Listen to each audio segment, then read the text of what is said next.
Vivam! Bem-vindos ao Pergunta Simples, um programa sobre comunicação. A comunicação não é bem uma ciência, pelo menos não é seguramente uma ciência exata. Os humanos como nós não se limitam a dizer e a ouvir coisas. Nós interpretamos, percebemos e julgamos. E isso é meio caminho andado para acontecerem coisas maravilhosas ou desencontros épicos. Para evitar desencontros, visitem a página perguntasimples.com, subscrevam gratuitamente este podcast e podem ouvir aqui pessoas que ensinam a desembaraçar os dilemas da comunicação.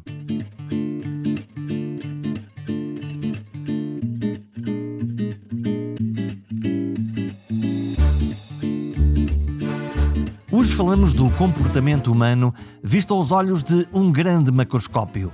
Os dados, uma gigantesca quantidade de dados onde todos estamos lá. E de discriminação, falamos também de discriminação do mundo real e do mundo digital. Primeiro, os dados. Os milhões de dados que se estão a acumular nas nuvens dos grandes computadores.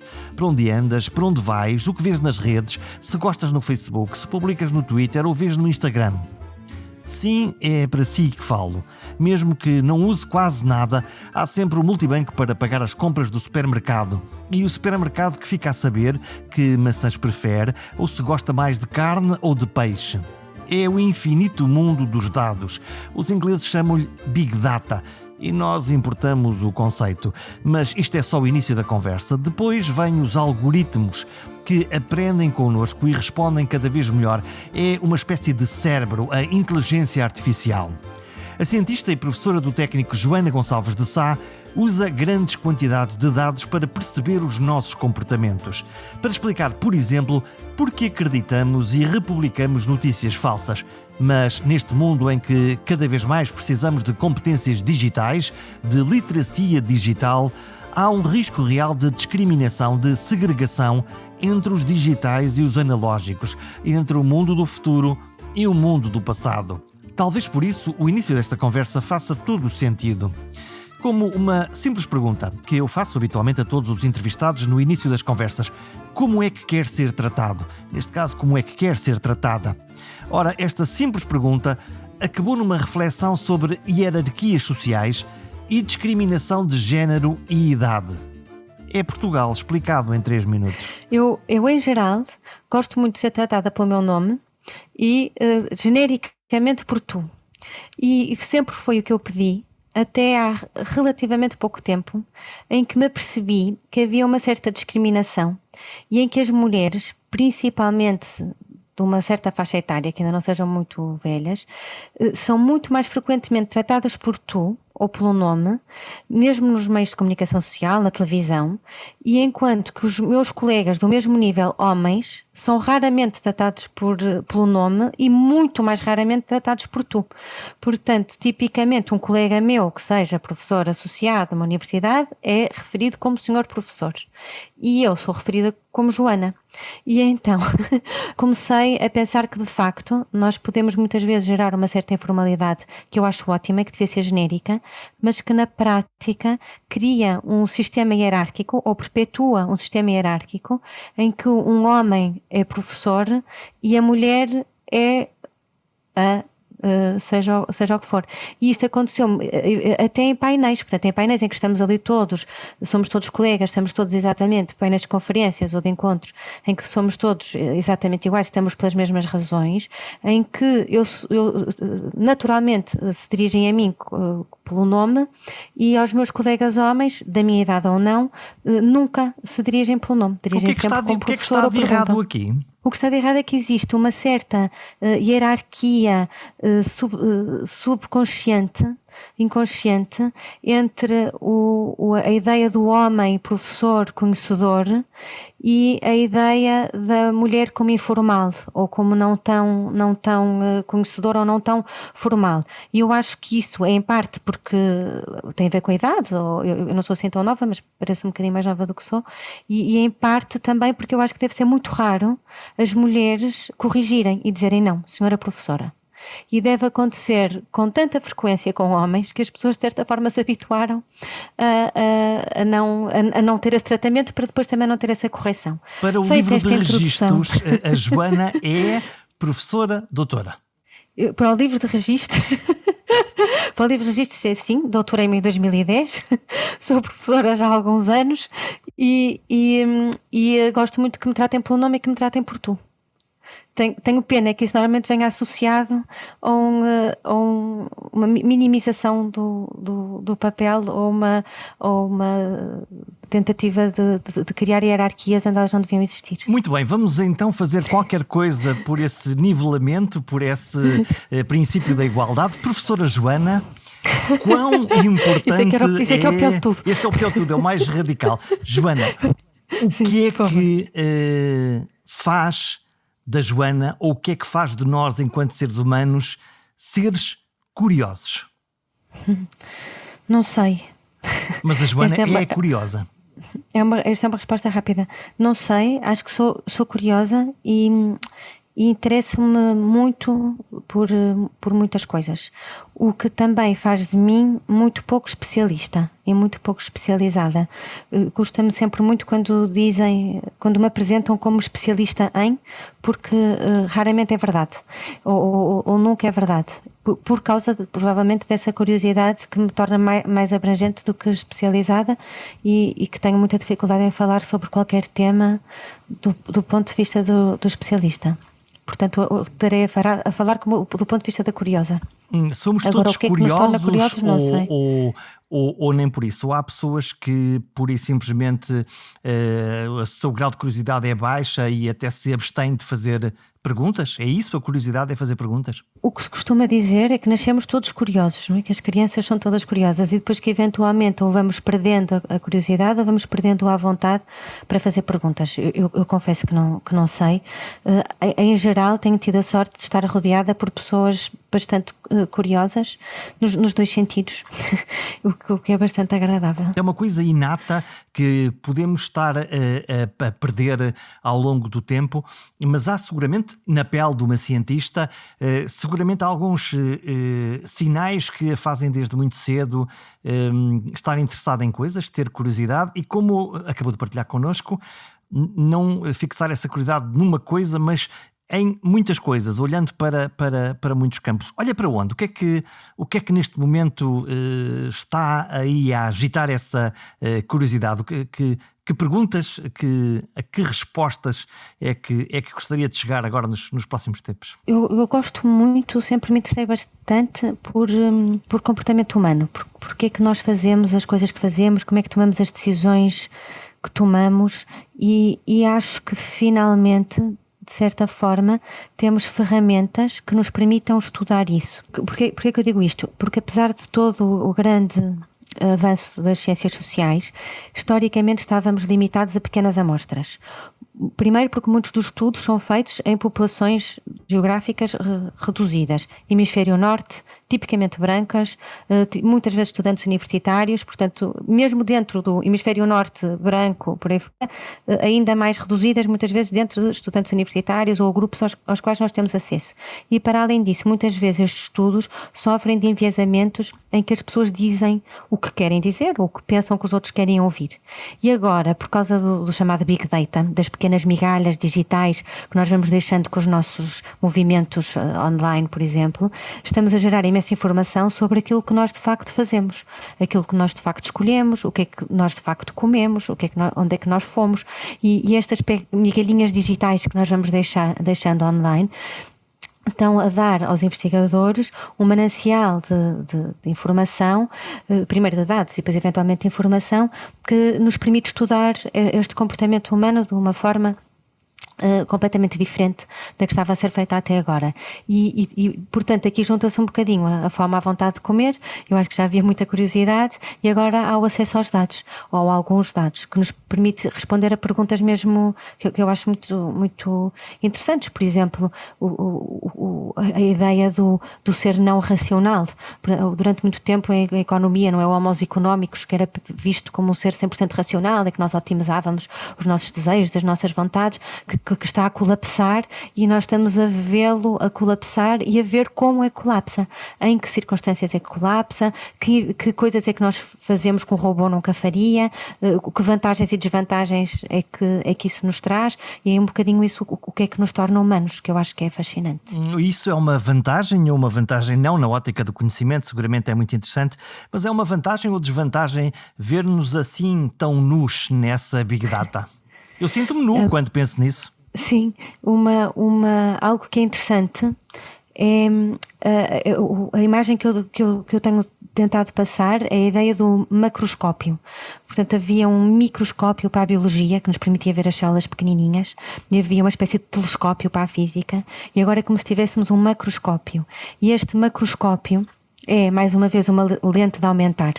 E este de aumentar, que é um macroscópio esquisito, porque é feito por Big Data e é feito por este tipo de ferramentas de inteligência artificial e algoritmos que nós agora andamos a desenvolver, e é essa amálgama que eu chamo macroscópio, tem dois poderes. Portanto, tem a capacidade de aumentar, eu imagino mesmo como uma lupa. Portanto, aumenta os comportamentos, amplifica-os de certa forma, e nós vemos isso muito nas redes sociais, mas por serem amplificados também nos permite vê-los melhor, então permite-nos estudá-los.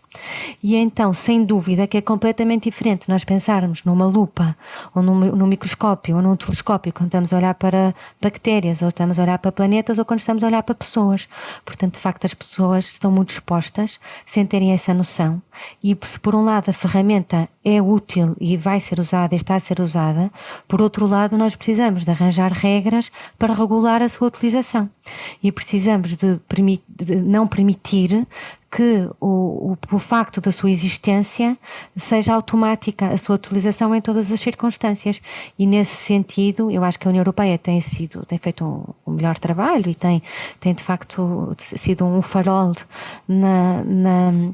no mundo, nesta tentativa de regular as plataformas, de regular o macroscópio, e que eu espero que seja cada vez mais regulado. Portanto, eu acho que para já ainda peca por defeito, não por excesso, e que nos permita manter alguma roupa enquanto nos observam. Porque o facto, se nós olharmos para este Big Data, no fundo são toda a informação que é recolhida de nós, desde irmos a uma caixa multibanco, a vermos um post no Facebook, a escrevermos alguma coisa, ou simplesmente falarmos com alguém, as nossas comunicações, tudo isso agregado é a nossa Big Data, são os grandes dados.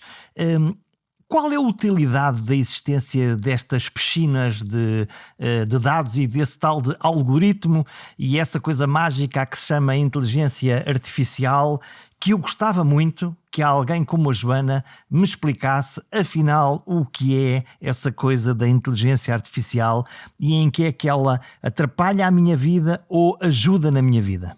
Então, começando pelos algoritmos, não é? O que é um algoritmo? Um algoritmo, nós podemos pensar nele como sendo um livro de receitas.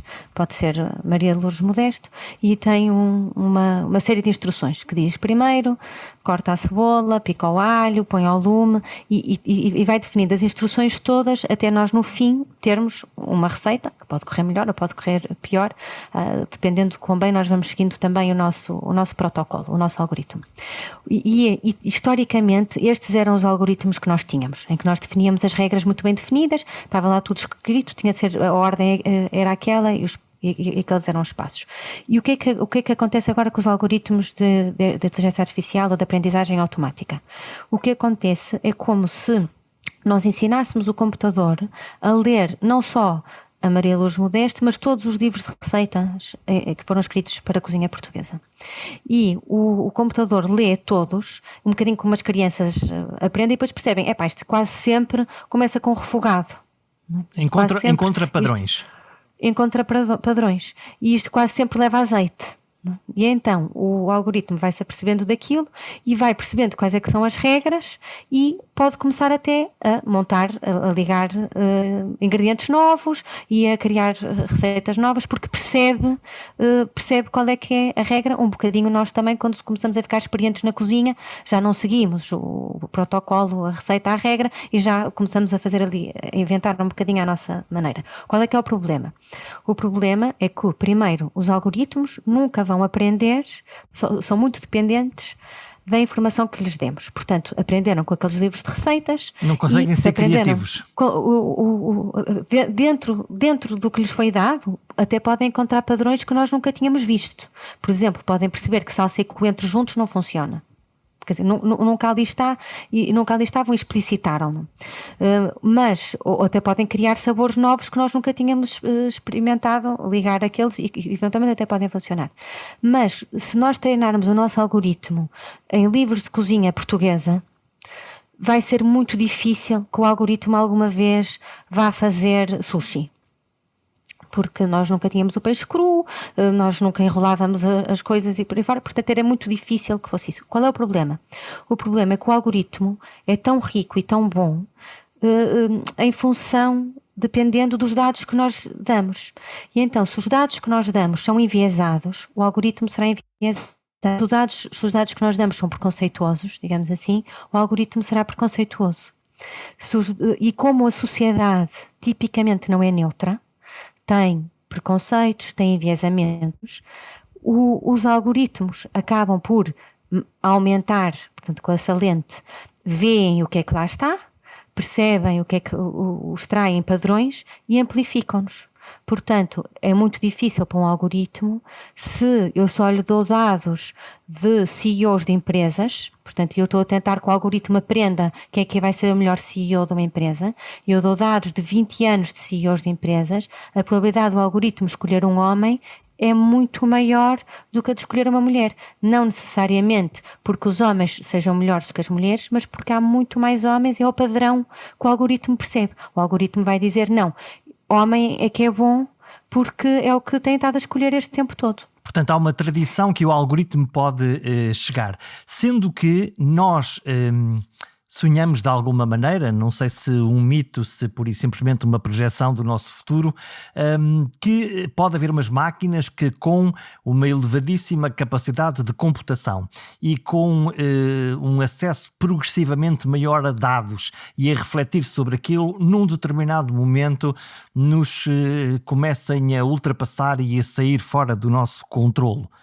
Vamos por aí? Se isso pode acontecer, a chamada singularidade, não é? A certa forma. Se isso pode acontecer, em teoria sim, não há razão para que isso não aconteça, mas eu ainda, e acho que é algo que tem de ser pensado, mas eu acho que muito antes disso, nós já estamos potencialmente a fazer mais mal do que bem. E acho que por causa deste tipo, da maneira do que eu estava a descrever, de como os dados são treinados, do tipo de utilização que nós lhes damos, e nós já podemos estar a amplificar muitos enviesamentos sociais, já podemos estar a perpetuá-los de uma forma que nos convence que é neutra, porque achamos que é um algoritmo, portanto se é um algoritmo são só números, e não ter esta do que o algoritmo não é neutro, porque a sociedade não é neutra, principalmente estes algoritmos de aprendizagem automática que se baseiam nos dados que nós lhes damos. Então e quem é que toma conta disto? Isso é uma questão muito interessante, porque eu uma vez estava a falar sobre isto com alunos e estava-lhes a explicar, portanto, que se nós treinarmos, por exemplo, como este exemplo que eu dei, que se nós treinarmos com pessoas que trabalham em Silicon Valley, os algoritmos praticamente só selecionam homens. E houve um aluno que me disse muito rapidamente, mas isso é muito fácil de corrigir, porque isso é uma linha de código, quer dizer, eu ponho lá no algoritmo, eu quero metade de mulheres ou 30% de mulheres. E é de facto muito, muito fácil. É muito fácil de corrigir o algoritmo em função de algo assim tão simples. Mas, primeiro, implica que só é possível corrigir para enviesamentos que nós já sabemos que a sociedade tem. Se a sociedade tiver um enviesamento contra pessoas que usem coletes amarelos, é muito difícil ir encontrá-lo nos dados porque nós não sabemos que ele existe. E o segundo passo é que Nós estamos há décadas a discutir sistemas de cotas, vantagens e desvantagens de sistemas de cotas, com discussão pública, com debate, e até pode haver programadores que não tenham noção deste debate, não tenham noção das vantagens e desvantagens, e na prática instituem sistemas de cotas com uma linha de código, como o aluno disse, sem se aperceberem do que estão a fazer, sem se aperceber que estão a desenhar ou estão a construir uma sociedade by design, não é? Portanto, que estão a desenhar como é que querem, qual é que é a percentagem, qual é que é o rácio. Estou a dar este exemplo como poderia dar outro, minorias, fosse o que fosse, e sem muitas vezes a percepção social, e muitas vezes estes males, digamos assim, que eu acho que estão a ser introduzidos ou a não ser introduzidos, porque não há neutro aqui. Fazer implica uma decisão e não fazer implica uma decisão, e nenhuma delas é neutra, são feitas sem consciência e são feitas sem o tipo de discussão geral, abrangente, social, que deveria haver para algo que impacta tanto a sociedade. Portanto, eu temo que estas discussões fiquem reduzidas às pessoas que compreendem os algoritmos, que os sabem usar e que estão a produzir sociedades by design, muitas vezes de forma inconsciente.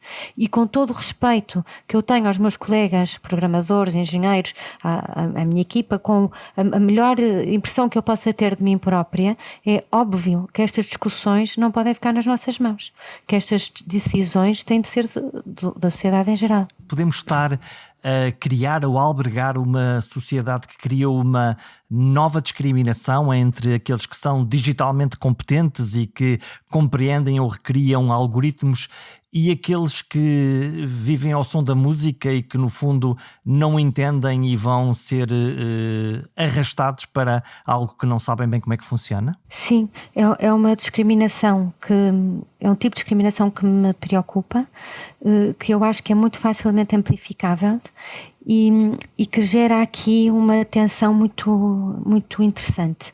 Eu gosto bastante de estudos de ciência e sobre a ciência, o papel da ciência, os comunicadores de ciência, a comunicação de ciência, e agora sem dúvida há um grande esforço para que as crianças e os jovens estudem as chamadas STEM, que vão estudar as ciências, tecnologia, matemática.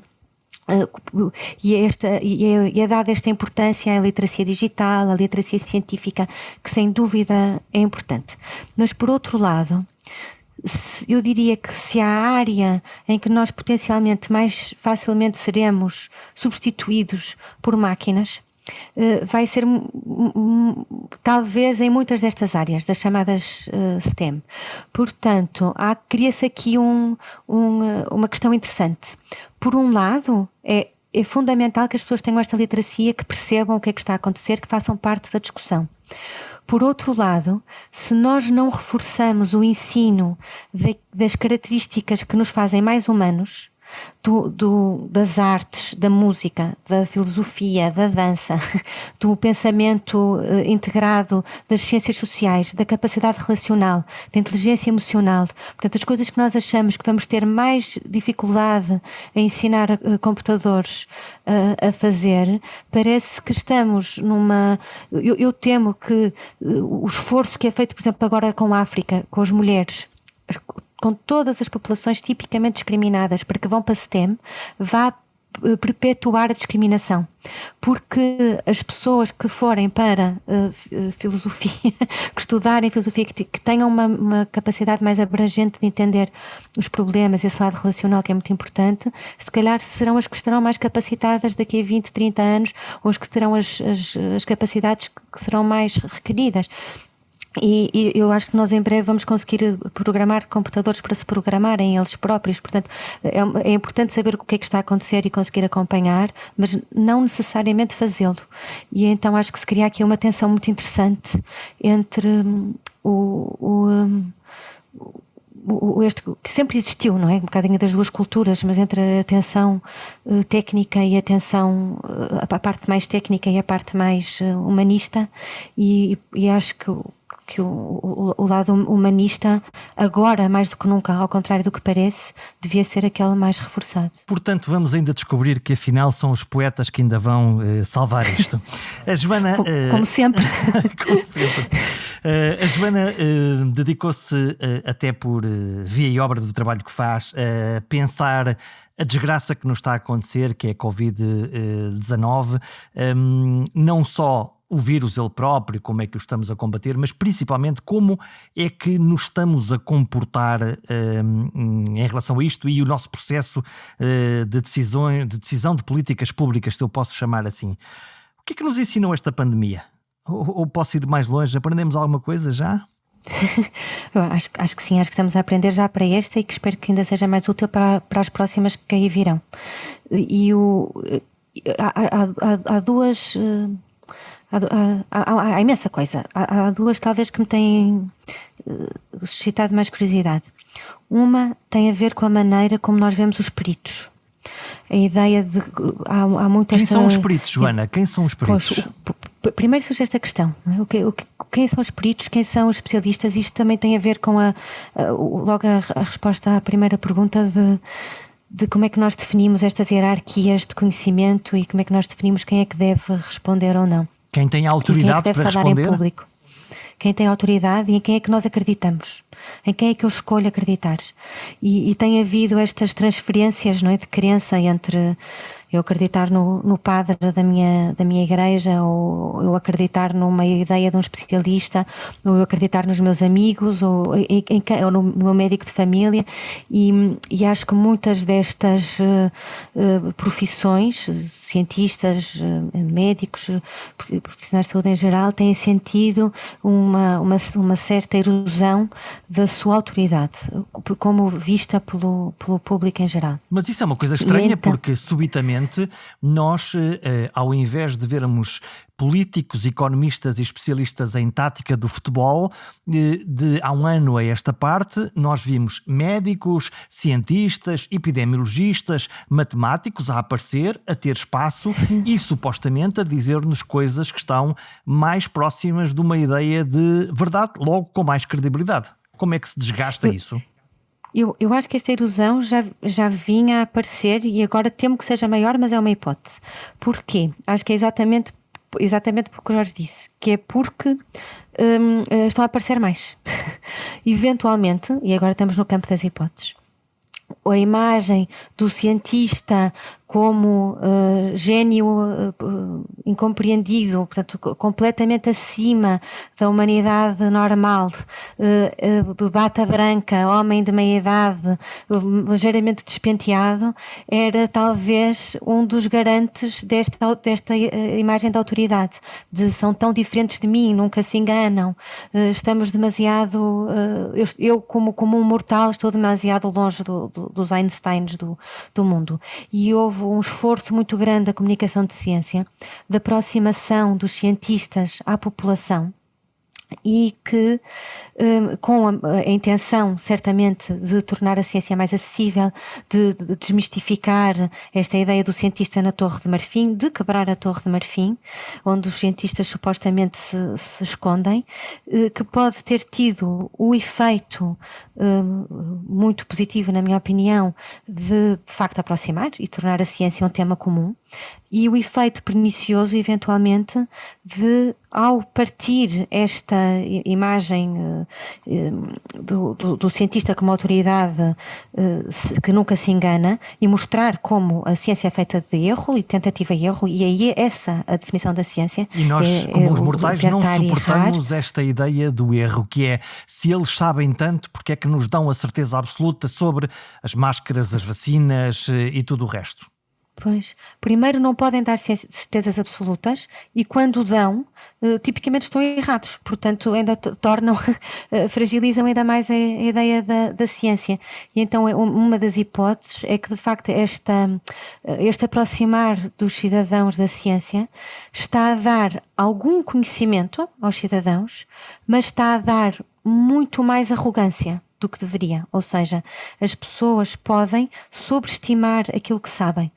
As tentativas de simplificar os problemas, de explicar de uma maneira acessível, podem ter o efeito negativo de fazer parecer que aquilo é fácil, ou que se chegou ali por lógica de compreensão geral, que não houve imenso trabalho de experiências, que não houve imenso teste, que não houve imenso erro, até se chegar a algo parecido com consenso científico. E então eu acho que de certa forma a comunicação de ciência está a ser uma faca de dois gumes. Está a funcionar para algo que nós achamos que é bom e está a criar um efeito negativo de facilitismo. Portanto, as pessoas acham, de facto, e isso é algo que nós sabemos, que as pessoas sobreestimam muito aquilo que compreendem sobre problemas científicos em geral.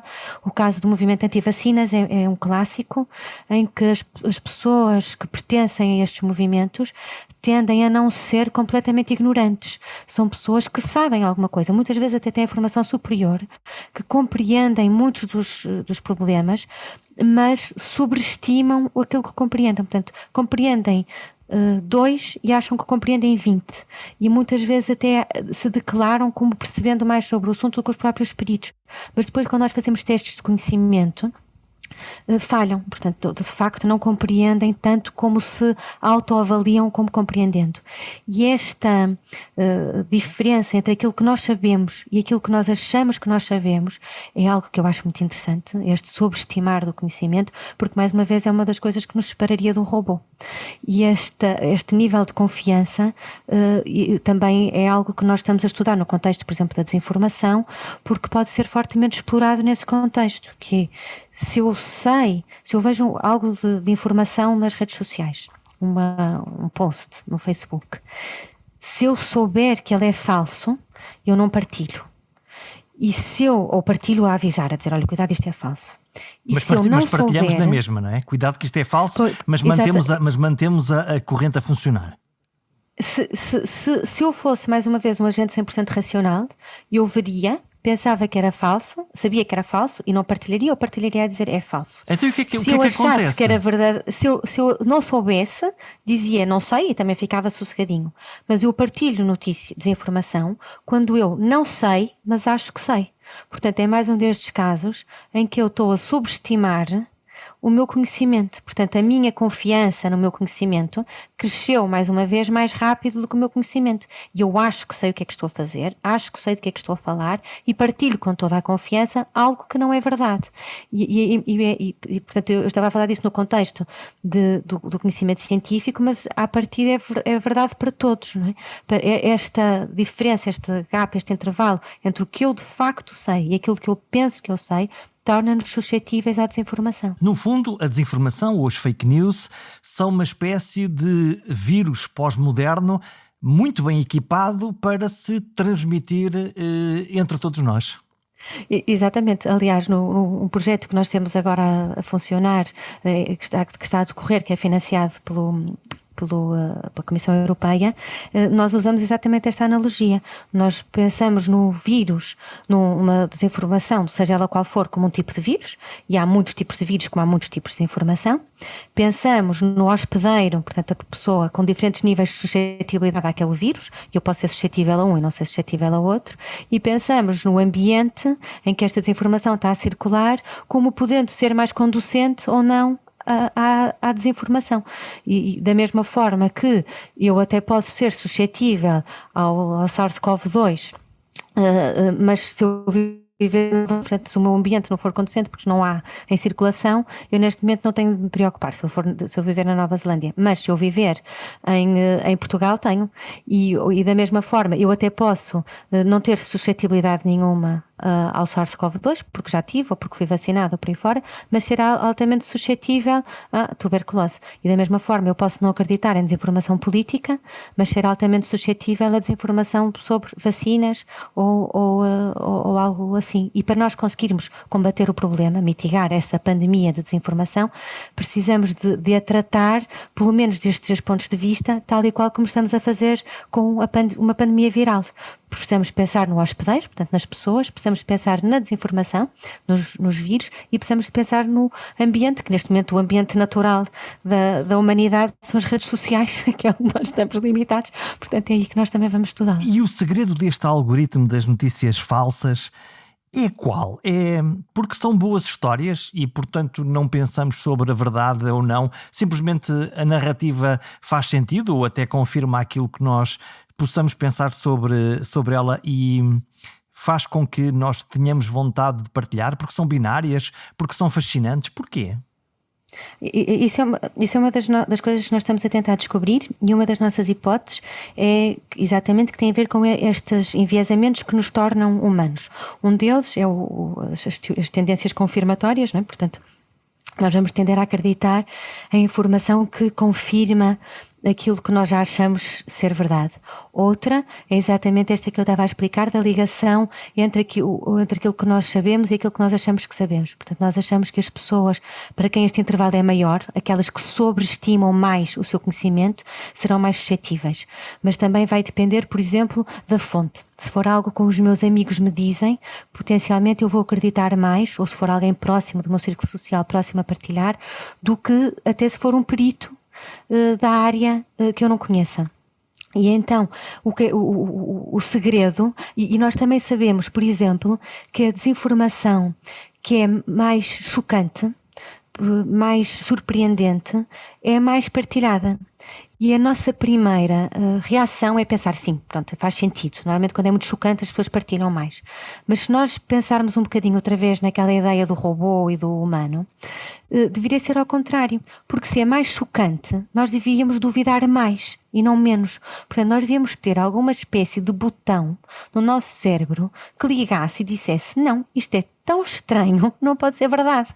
Ou isto é tão chocante, tão surpreendente, que não deve ser verdade. E o que é engraçado é que nós temos de facto esse botão. Portanto, há um botão que nos permite dizer isto não me soa bem, mas é um botão que muitas vezes está enferrujado.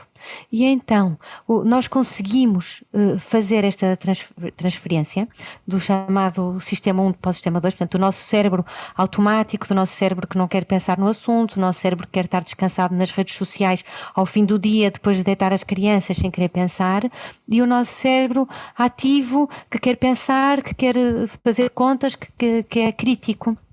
E o que, agora, esta ligação, este botãozinho, nem sempre está muito funcional e sabemos que quanto mais cansadas as pessoas estão, quanto mais esforço intelectual tenham feito, mais difícil muitas vezes é ligá-lo, porque as pessoas estão cansadas. E então, possivelmente junta-se aqui uma espécie de tempestade perfeita em que as pessoas estão nas redes sociais, que já não é um meio que associem a esforço ou que associem a pensamento, que associem a trabalho para a maioria da população. Muitas vezes pode ser um espaço que é associado exatamente ao contrário, a estar descansado, a relaxar, a não querer estar a pensar. Depois existem estes enviesamentos da personalidade que nos permitem ou que nos fazem, que nos tornam mais suscetíveis, as tendências confirmatórias, por exemplo, e depois existem os próprios algoritmos que são desenhados para nos darem aquilo que nós queremos ver. Portanto, não, mais uma vez, porque são treinados naquilo que nós fizemos no passado, nós e outros como nós, fizemos no passado, e dizem, se tu viste isto e gostaste disto no passado, se calhar vais gostar disto agora. E é quase uma regra de três simples, muito simples. E então fecham-nos um bocadinho ainda mais num ambiente pouco diverso. E cria-se esta espécie de tempestade perfeita. Se nós conseguirmos ver sucessivamente posts de um determinado assunto que sejam falsos e fantasmagóricos ou fascinantemente falsos, o algoritmo vai promover que o nosso menu digital nos continue a oferecer as histórias que nós vimos, partilhamos ou comentamos. Nem que seja a dizer, isto é uma grande mentira. Pois, voltando à questão das receitas, não é?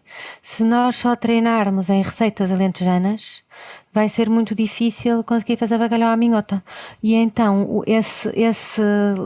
essa limitação que nos limita ao palato, que faz com que nós estejamos sempre a experimentar as mesmas receitas ou a ver as mesmas coisas, nós achamos que não há mais nada, ou é fácil de achar que não há mais nada, e que todos à nossa volta só comem como nós e só pensam como nós.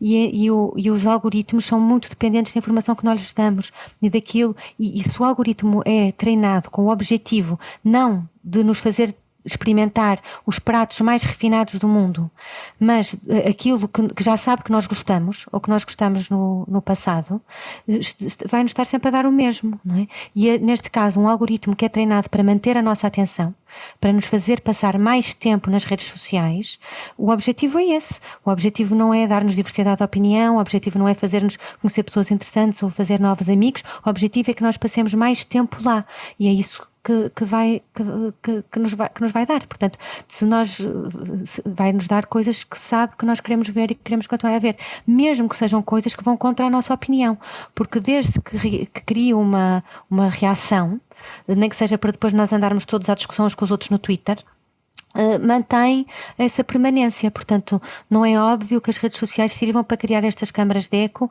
ou que não nos permitam ver outras posições. O que é que pode estar a acontecer? Que pode ser ainda mais grave. Não é fechar-nos a porta a outros sabores, é polarizar-nos nos nossos. Portanto, é dizer só a comida da minha mãe é que é boa. Exatamente, e eu nunca vou experimentar a comida da tua mãe, que é de outra terra e não presta para nada. E essa polarização, essa capacidade polarizante que as redes sociais têm, mais uma vez, foi algo que foi interessante, entre aspas, desta pandemia. Portanto, eu estava a dizer as duas coisas que a pandemia nos está a dar. Uma que é muito interessante, do ponto de vista científico, obviamente, que é compreender esta imagem do especialista. O que é que quer dizer um especialista, como é que nós respeitamos, onde é que nós vamos buscar informação e porquê. E a outra tem a ver com esta questão da polarização. Porque quando nós estudamos polarização nas redes sociais, por exemplo, em termos políticos, tipicamente havia um histórico. As pessoas tinham pais ou mães ou família que votavam de uma forma ou de outra. Não surgem nas redes sociais, ou não surgem como um problema que nunca foi estudado antes. E aqui, no caso da Covid, é muito interessante porque há um ano atrás ninguém tinha opinião sobre a utilização de máscaras na rua, ou ninguém tinha opinião sobre a importância do isolamento social no combate pandémico. E de repente, não digo toda a gente, mas uma grande parte da população tem de facto opinião sobre isto, e não só tem opinião, mas tem uma opinião forte. Portanto, não só houve um conhecimento que foi aumentado, mas houve um nível de confiança na nossa posição que eventualmente cresceu muito mais rápido do que o conhecimento, porque a verdade é que nós ainda sabemos pouco, a verdade é que ainda andamos um bocadinho a aprender como é que devemos lidar e quais é que são as melhores formas, e posições muito fortes sobre isto é bom e isto é mau, tipicamente não são baseadas no pouco conhecimento que nós ainda temos. Portanto, esse polarizar quase de novo é algo que nós conseguimos observar nas redes sociais de forma empírica, e que eu gostava muito de conseguir estudar de forma analítica nos próximos tempos, porque é um caso de estudo muito, muito interessante. As pessoas não tinham opinião sobre isso e tiveram de escolher para que lado que posição é que iam tomar, e que fatores é que fizeram as pessoas tomar pró ou contra confinamento, pró ou contra a utilização de máscara. É algo interessante porque é de certa forma apolítico. Nós conseguimos ver as pessoas nos diferentes espectros e diferentes idades e diferentes regimes a terem formado estas opiniões quase de novo. E isso vai ser muito importante agora neste processo de desconfinamento. Joana, estamos a fechar. Toda esta nossa conversa rodou à volta de um subtema do qual, na realidade, nós quase não falamos, chamado confiança. Confiar, em que é que nós confiamos? Nas fontes de verdade? Onde é que está a verdade? Onde é que eu encontro a verdade? O que é que merece ou não merece a nossa confiança? Confiamos em quê, Joana? A confiança é algo de facto é mesmo muito interessante e nós em inglês distinguimos as duas confianças, não é? A trust e a confidence. Eu tenho estado aqui a tratar delas as duas sem nunca as explicitar, não é? Quando eu falo do facto das pessoas terem muita autoconfiança, terem muita confiança em si próprias, então acharem que percebem temas que de facto não percebem, e todos somos sujeitos a este excesso de confiança naturalmente, e depois existe em quem é que eu coloco a minha confiança, já mais virado para o trust e menos para a confidence. Em quem é que eu decido colocar a minha confiança? E a verdade é que nós não podemos ser nunca especialistas em tudo. É impossível, não é? Não é? Portanto, nós temos sempre de decidir confiar neste jornal ou no outro jornal. E vamos criando algumas regras para o fazer e aí, quer dizer, acho que há imensa investigação e há coisas muito interessantes para se pensar em como é que eu decido confiar neste, ou ser desta equipa de futebol e não de outra, porque há um lado que é quase crença. Mas porque nós somos todos muito maus nisto, em ser bons juízes em causa própria e em saber em quem confiar, é que criamos métodos, portanto, criamos regras e nós podemos trazer ou não Popper e outros que tais à discussão, mas para isso é que nós, ao percebermos que nós não sabemos em quem confiar, começamos a tentar criar sistemas que sejam fora de nós, como método científico, para explicar ou não como é que nós devemos proceder para saber se devemos acreditar em algo ou não. E então, de certa forma, estamos a tentar pôr esta decisão fora de nós e criamos sistemas de testes de hipóteses, de falsificação de hipóteses, portanto, de tentar de toda a forma possível provar que eu estou errada, que a minha ideia está errada. E só se eu não conseguir provar que estou errada, portanto, só se eu falhar a provar que estou errada, é que eu acho que talvez esteja certa. E então há uma pergunta que eu acho que é fundamental, que é perguntarmos a nós próprios e tentarmos ir perguntando aos outros o que é que te faria mudar de opinião? Que informação, que dados, que situação é que te faria mudar de opinião? E eu perguntar a mim própria, o que é que me faria? Eu estou absolutamente convencida que as vacinas são seguras, portanto, que informação é que eu teria de ver para me convencer do oposto? E esse é o trabalho do cientista. Portanto, o cientista não tenta ver que informação é que confirma aquilo que eu já sei, o cientista pensa que informação é que eu tenho de ver para mudar de opinião.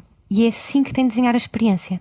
A experiência tem de ser desenhada para eu mudo de opinião se eu vir isto. Portanto, é isto que eu vou procurar ver. E só se eu não conseguir ver aquilo, só se eu não conseguir ver aquilo que me faria mudar de opinião, é que eu a mantenho. E esta maneira de pensar que é ao contrário, que é muito contraintuitiva, é algo que nós somos todos maus a fazer e por isso é que inventamos métodos para o fazerem por nós e por isso é que nós temos de estar muito atentos uns aos outros para perguntar não o que é que confirma a tua hipótese, portanto, porquê é que tu achas que está certo, porquê é que tu achas que confias nisso, mas o contrário, o que é que terias de ver para mudar de opinião? E se alguém me disser nada, eu tenho absolutamente certeza do que estou a dizer, eu nunca vou mudar de opinião, pronto, então aí é dogma, é crença, está no campo da fé e a pessoa tem todo o direito de a ter, mas não é ciência. No fundo, um grande cientista é aquele que passa a sua vida contrariado ao contrário de ser crédulo. O cientista, para ser um bom cientista, tem de estar preparado para estar sistematicamente errado, para ter outros a dizer-lhe tu és um idiota e estás errado, tem de fazer todo o processo de, em público, dizer eu acho isto e ter todos os outros a dizer mas tu não pensaste nisto e não pensaste no lado B e não pensaste nisto e experimentaste fazer aquilo, experimentaste fazer aquilo outro e tal, e se calhar se tivesse experimentado fazer assim mostrava que estavas errado e tem de conseguir não só fazer isto, como ter um certo gozo no processo, até porque quando nós estamos errados, normalmente é quando aprendemos mais. E isto é algo que parece quase conselhos para a vida, mas que para a ciência é fundamental. A abertura para estar errado, para saber que estamos errados, para não ter medo, para comunicar esse erro, a incerteza e o erro é parte do treino científico. Há uma cadeira de masoquismo nessa carreira de cientista? De certeza. Eu aqui digo, acho que deve ser. Eu, depois de não sei, 40 minutos a falar sobre dúvida, eu acho que só pode, mas acho que deve haver aqui um lado de otimismo e de confiança em excesso no trabalho, porque acho que o trabalho do cientista deve ser 90% de frustração para cada 10% de descoberta que se faça, e nisso não é muito diferente de muitos outros trabalhos, do trabalho artístico, de esforço e de tentar descobrir soluções para 2 ou 3 minutos de glória, se é que tanto. Não é diferente do trabalho que nós fazemos no campo e na agricultura, que 90% dele é invisível e quase sempre falha, e vem o mau tempo e a chuva e o granizo e por aí fora, e é um trabalho de esforço e é um trabalho de tentar dar o nosso contributo. Os cientistas estão nas bocas do mundo, e aos cientistas das áreas de saúde a sociedade pede cada vez mais respostas definitivas em tempos incertos. Saber traduzir um mundo complexo para todos decidirmos melhor é uma arte onde a técnica de comunicação ajuda. Mas quando há grandes expectativas, podem sobrar grandes frustrações. Os cidadãos são cada vez mais exigentes e quanto menos sabem sobre uma determinada coisa, mais julgam saber e, ao mesmo tempo, mais exigem daqueles que sabem do tema que estamos a discutir. É um dos paradoxos dos tempos modernos, e nem todas as certezas provadas conseguem convencer os mais radicais céticos e sem confiança. Afinal, não é só de comunicação que falamos, é de percepção, é de acreditar no outro.